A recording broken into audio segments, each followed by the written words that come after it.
அவனை அசால்ட்டாக எண்ணி விடாதே. அவன் வெட்ட வெட்ட வளருவான், கொட்ட கொட்ட உயருவான். கிறிஸ்தவனை டிஸ்டர்ப் பண்ணாதே, அவனை அசால்ட்டாக எண்ணி விடாதே.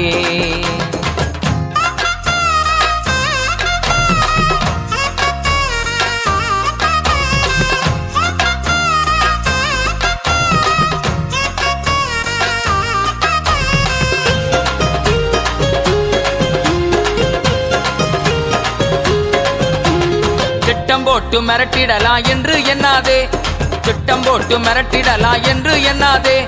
கட்டி போட்டு மடக்கிடலான்னு கனவு காணாதே, கட்டி போட்டு மடக்கிடலான்னு கனவு காணாதே. முட்டி போட்டு செபிச்சானன்னா நீ முதுக காட்டி ஓடிடுவ. முட்டி போட்டு செபிச்சானன்னா நீ முதுக காட்டி ஓடிடுவ.